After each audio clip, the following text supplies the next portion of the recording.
So, as I mentioned, Governor Macquarie really wanted to make Sydney a better place. So he believed Sydney couldn't be a big grand city without a big grand hospital. So he sent off to England and said, hey, can I have all this money to build a big grand hospital? England were kind of like, well, you're just a convict colony, you don't really need a big hospital, so no. So he was pretty despondent, he really wanted this hospital. So he started to think to himself how he might be able to fund it. So he thought to himself, okay, well, Sydney-siders love rum, or any type of alcohol for that matter. So someone has to sell them that rum. Okay, what he did was he got 3 businessmen, gave them the complete selling rights of rum and alcohol to the colony, so long as they built him a hospital. So the building which we can see through the fence there was the original south wing of the rum hospital, completed in about 1816. So you can start to see south, central, north. This was a huge development, much bigger than Sydney.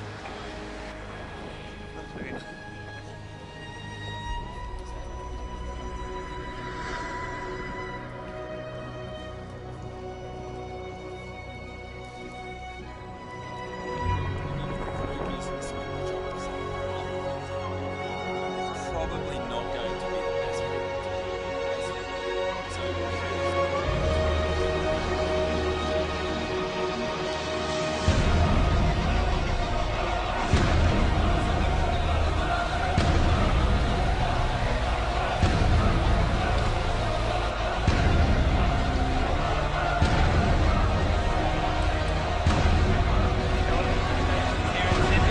Actually filmed sort of news bulletins and all sorts of things in there. But if you really want to get on TV here in Sydney, sort of stand here early in the morning during the week and wave a lot, because they film their sort of morning show or sunrise or whatever it's called, sort of facing out onto Martin Place here. So if you get up early, wave a lot, you'll eventually get on TV here in Sydney. You can see above that doorway there the coat of arms of Australia with the kangaroo and the emu on either side. What's most notable about the coat of arms is Australia is one of the only countries in the world to eat both the animals on their coat of arms.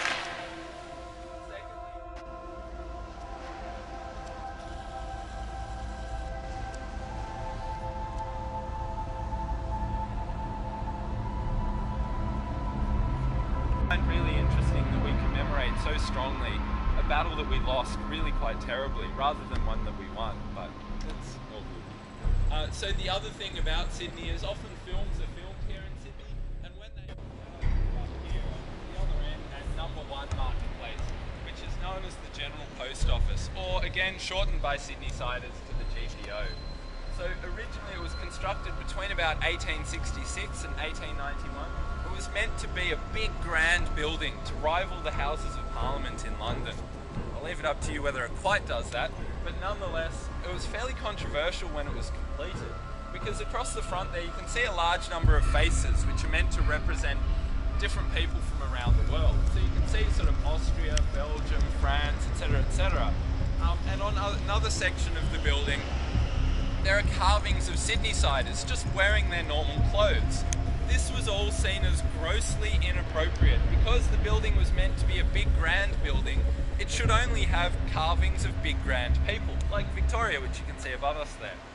So the government at the time actually said that all of these carvings must be removed and replaced with more important people.